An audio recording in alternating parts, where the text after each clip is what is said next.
Catherine Fleming Bruce has been an activist for decades in South Carolina. And I dug up this YouTube video. Boy, what a wonderful source YouTube is. So many old videos out there.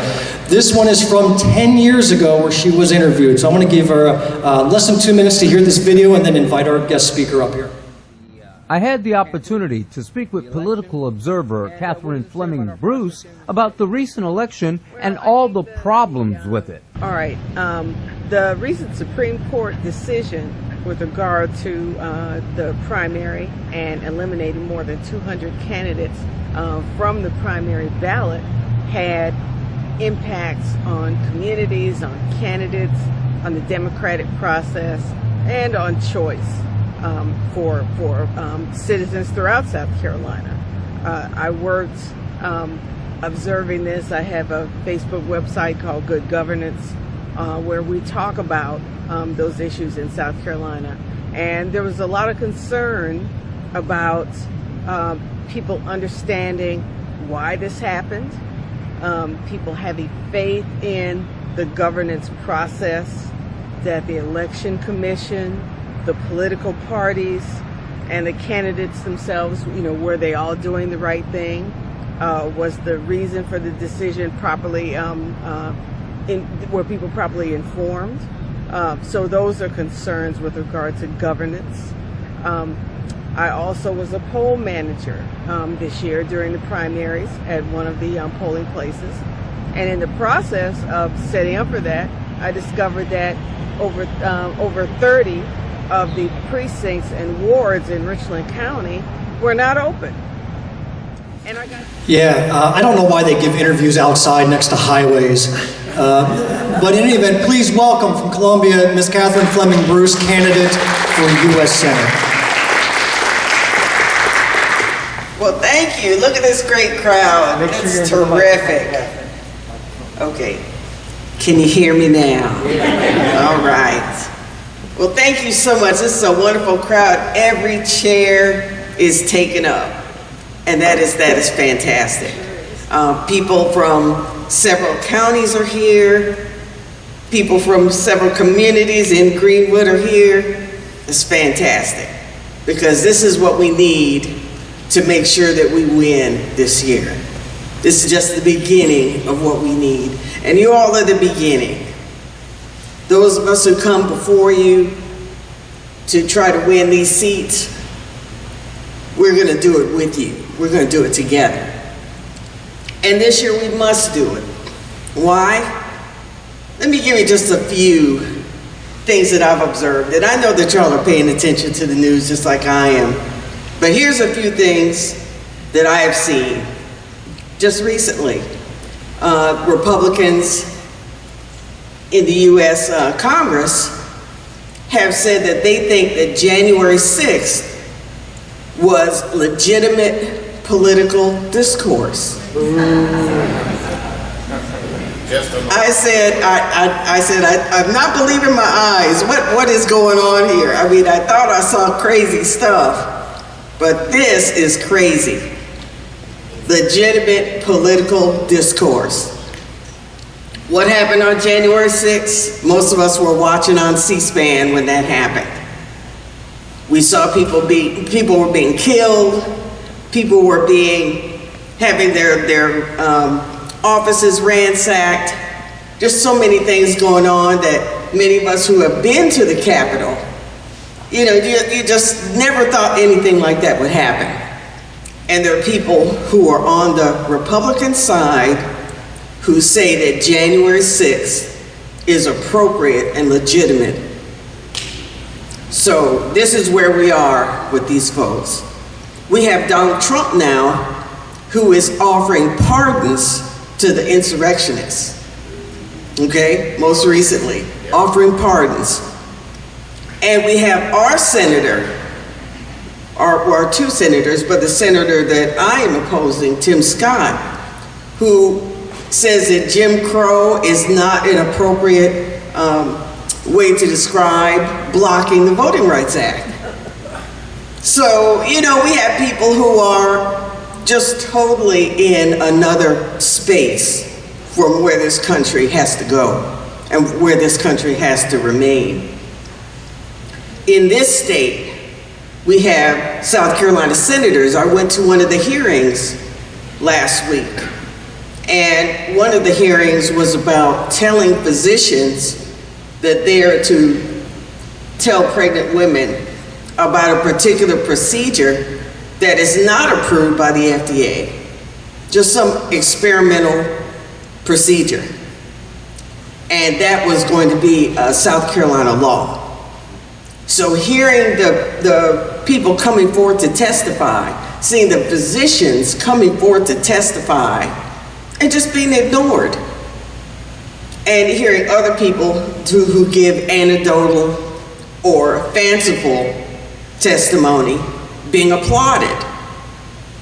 Now the senators, I believe that a senator, their job is to be thoughtful, is to be deliberative, is to, even though we bring our perspectives to these positions, we still have to look at the evidence. We still have to examine and analyze and research and review. And we have people on staffs to do that.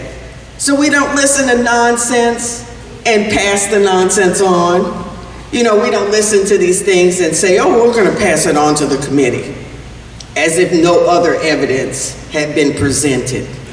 But this is what is happening in South Carolina, and our senators at the federal level are doing the same. And I also wanted to give you a little bit of South Carolina's ranking scorecard. So I saw this recently in social media. At healthcare in the US, we're number 34. No applause. You know, there are people below us, but yes, we're number 34. Education, we're number 44. The economy, we're number 18. Infrastructure, 36. Opportunity, 38. Fiscal stability, 31. Crime and corrections, 46. And natural environment, 26. So this is what's happening in our state with the leadership that we have currently at the state level, but more importantly, from my perspective, at the federal level. And incidentally, we did talk a little bit about redistricting. As you all know, now that the redistricting process is close to being completed, and in some cases has been completed, we have lost about 7 or 8 Democratic positions. Those people are gonna, 2 or 3 of our representatives are gonna be competing with one another. In Richland County, where I live, 2 legislators are going to have to, one legislator had his district eliminated. So he's gonna have to run against another Democrat. So they're whittling us down. And we were already in the minority. So they have created kind of we've become a subgroup. We've become an underclass in our state because of this political action. So I think that because of this, we need to focus on 2 things this year. We need to focus on our municipal and our school board races. Okay, because we don't have the power at the state level. So we need to make sure that at the municipal level, we pay attention to those races, even though they're nonpartisan seats, we know who the people are. We can find out what they represent. And we make sure that we have people in those seats that are gonna do the work that knits with our agenda. And the second thing we're gonna have to do is take one of these federal seats. Okay, so that's why I'm running for the Tim Scott seat, because we have to have that seat this year. So who's on board with me? We gotta have that seat. Okay, so let me tell you a little bit about my process for deciding to run and what kind of things I've been doing that might be useful in that seat. And I agree with the senator that there's really no, there's no perfect background for this, but we know what the senator has to do. We know that the senator has to evaluate, has to analyze, has to have research, and be more thoughtful. That's why there are fewer of them, and that's the work that they're expected to do. So I have spent many decades in the trenches, as my dad used to say. My dad worked as a county council chair in Sumter. And he was actually part of a lawsuit that went to the Supreme Court to make sure that there was African American representation at the county council level. So after this case, which is around 1979, 1980, he ran and became one of those members of the county council. And watching him let me know that you could be an honest politician. You have people who say, I'm not a politician. I always think that's kind of funny. They come in saying that, they're still saying that, and of course you're a politician. And there's nothing wrong with that. A politician has a job to do in our community. And seeing my dad's example let me know that you could be an honest, committed, grassroots-oriented politician. So he's my example for that. And there are other examples as well. But most of the work that I've done has been in communities, in partnership, or trying to create and support partnerships in my community. So I did that with local groups. I did that with state groups like South Carolina Appleseed. I don't know if y'all are familiar with South Carolina Appleseed, but they're fantastic. They really are. They're putting in the work to make sure that low income and poor people are spoken for in our community. So I've done work with them. I've done work with groups like March On, Women's March, Indivisible, and most of us remember Indivisible popped up after Trump was put into office. So they're still going strong. Worked with them, worked with federal groups on the national level. March On also has a national component. So doing those pieces of the work, helping groups raise money, helping groups write grants. I've worked with grants organizations like the South Carolina Humanities Council, so I'm familiar with the grants writing process and have been able to help other groups find funding. So done that as well. In addition to that, I think one of the most important things that I've been able to do, I was appointed to be the foreperson for the state grand jury public corruption trial. And that took place around 2015, 2016, led by David Pasco when he was appointed the Attorney General on a temporary basis, because to create some separation between the state and the investigation. So usually state grand juries run for a year. This one ran for 2 years and had about 4 or 5 indictments. And so when those indictments fell, those people left their seats, which is why we eventually had an opening for Dick Harpootlian to come in and win an election there. But most importantly, that focused on what our representatives are doing with dark money, and how lobbyists were engaged in manipulating legislation like that which was involved with the nuclear power plant, which was a huge debacle that eventually led to bankruptcies and that entire process being stopped and people losing their jobs. So all of these things enable me to bring to the table the idea of being not just a thoughtful senator, but somebody who has some battlefield experience. And you know, any of you who's in the military here, okay, so you know what I'm talking about. Battlefield, you better be able to get out there and get on the battlefield, because these folks are here are not playing with us. You know, they are not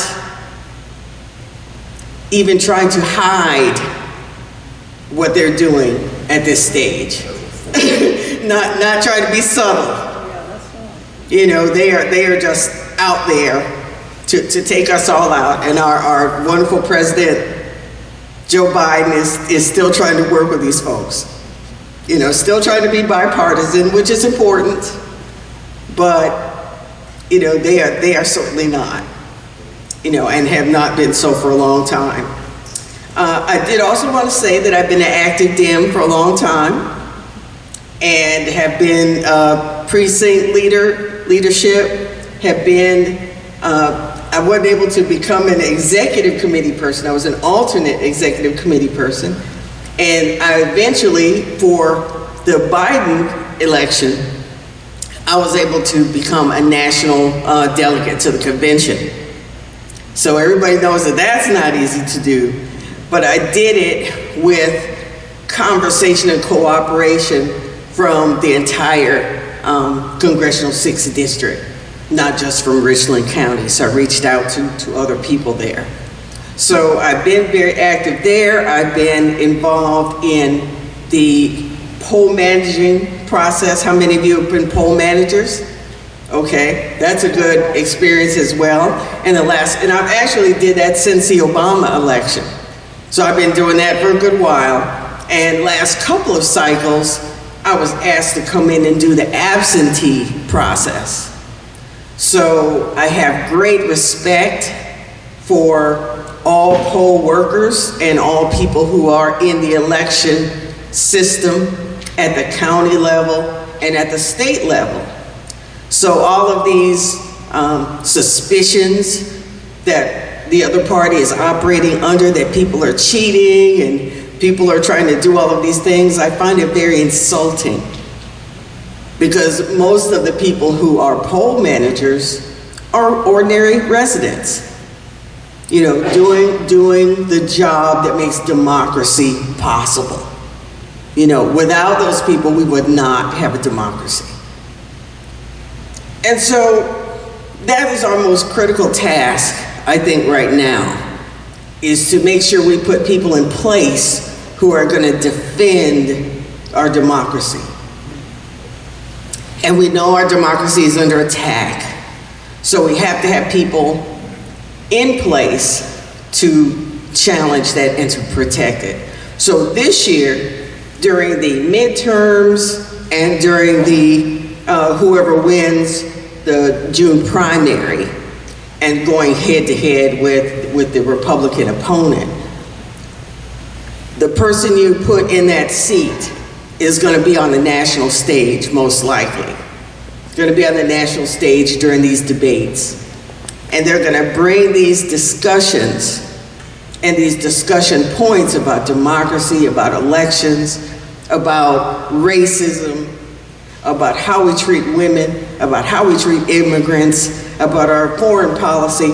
All of these are going to be front and center. And even though South Carolina is not one of the battleground states, even though at this point we're not getting a lot of the DCCC and DCCC money and all that sort of thing, Tim Scott is a vital player in the Republican armory. He's a vital player because he's an African American, and he's a way for the Republicans to say, look, we're this and that, we're good people, because we have him in there.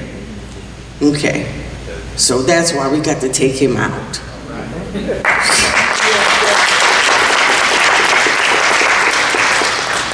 And I will say that it's going to take engagement at every level, in every county, to do it. You know, we know he has $21 million, but we have feet on the ground. We have the muscle that only people who are committed can give. And we Democrats can have it if we want it, right? Say it after me. We can have it if we want it, right? So if we put in the work, we are gonna have it. He's gonna be out of that seat. I went to a municipal association meeting, and one of his representatives was there. And so they asked about the federal money that was coming down and so forth. And it was poo-pooed. You know, it was something that was coming down anyway. So what I really want to talk about is grants that the cities and counties can compete for. I was like, okay, grants? That's not the answer, sis. You know, we're talking about trying to get our roads together. We're talking about all these people who are out of work because of COVID. We're talking about making sure that our health structures are in place. And she's talking about writing grants. So, out of touch. Out of touch. So again, I'm going to invite all of you to be a part of the teams that we have in the county, at the county level. You are the ones that can reach people all over the communities. And I'm going to ask for your commitment to my campaign. I do have opponents in the primary, but I'm going to ask you to stand with me today. Because I think that I have roots all over the state. I've done work for many years, for many decades, and I've also done it in many counties. So I have contacts in many counties, in many different kinds of organizations, because I've worked in nonprofit, I've done the state grand jury, I've done a number of other organizations. So I think that's going to make the difference. I think my diverse education background will make the difference as well. So I'm going to ask you for your support. I brought my little laptop here for me, and what I'd like to do, if anybody wants to donate to my campaign, I'm going to give 10% of it to the Greenwood County Democratic Party today. So I'm going to make sure I put my tip in here, in the basket there, if you get good in there. So I think I'm going to stop here and answer any questions anybody has. I think we just have maybe a minute or two to do that. But thank you so much for the invitation. Well, thank you very much. You know, she only did have a limited time to speak, but her story goes on much, much longer. And I encourage everybody to visit her website, CatherineFlemingBruce.com. Yes. Did you guys know she is an award-winning author on a book about civil rights? Did you know she's with the UN to set up policy? I mean, her story blows my mind. And really, you need to do the research and learn more about her. So yes, let's take a couple of questions for her. Who has one? And please wait for the microphone. Okay, I have one question for Ms. Bruce. What's your position on Veterans Affairs and military families? Well, you know, my dad happened to be the staff person for Sumter County for Veteran Affairs. And so I was very proud of the work that he did. I think that one of the things we need to make sure of is that veterans receive more easily the benefits that are due to them. I think that hospitals ought to be top-notch, and whatever funding needs to go to make that happen should happen. There shouldn't be any veterans on the street for any reason. I mean, that's just, you know, unthinkable. So we need to make sure that we have the chain of so that we can reach out and make sure they need support. But every veteran should receive, you know, all the benefits that they need. They shouldn't have to go through a lot of rigmarole. There should be people there to provide better assistance. And those offices in each community need better funding if they do have better staff, if they do need more staffing to assist other people. So yeah, that would definitely be a priority for me. My son is also in the military, so one day he's going to need that structure as well. Thank you for that question. Hey, good morning. And, Good morning. Yeah, thank you for coming out and presenting yourself to us. I've really enjoyed it. Can you talk a little bit about just your general positions on climate change? It's kind of the only thing I didn't hear in your stump speech, and so I'm really curious about like what you, just where you are and stuff like that. Well, I think climate change has a couple of parts, and I do have a good friend, Stuart Weinberg, who is leading the charge there. So I always am quick to call Stuart and say, okay, you make sure I'm up to speed on what it is that is the current thing, but we certainly want to address the coal issue and the transfer to kinds of energy that are going to be renewable energy. We want to do that and make those industries available. We have a clock. I think there was a report a year or so ago about how much time we have to act. So I'm definitely committed to making sure that we are a power in the US. We have influence around the globe. So we want to set an example for making sure that we have the proper protocols to protect the environment. And we want to encourage others to do the same. Where that's going to impact jobs and industry, we have to address that. Maybe have some kind of transition between the time that we change to the new industries and help people get up to speed on the new jobs. But there's not a lot of time on the clock for what we need to do with climate change. So yes, that's a very high priority for me. Speaking of time on the clock, we have time for 2 more questions before we need to move on to our next speakers. Yes, my name is Floyd Tillman with the Beckham Family Friend out of Calhoun Falls, South Carolina. Okay. And our concern is the community and the school and the town. And that's something that we've been working on for the last 20 years in our community. And we've been reaching out for help, and we ain't been able to get no help in 20 years. So I would like to know, how could you help us on that line? Thank you, ma'am. Thank you. Well, that's one of the reasons I went to the Municipal Association meeting. You know, I had the opportunity to touch bases with town council leaders and mayors. I met the mayor of Greenwood, met the mayor of McCormick and Saluda and a couple of others that were there. So I wanted to hear from them, you know, what is it that you need? How can the federal government do a better job of helping you provide services to the people in your community?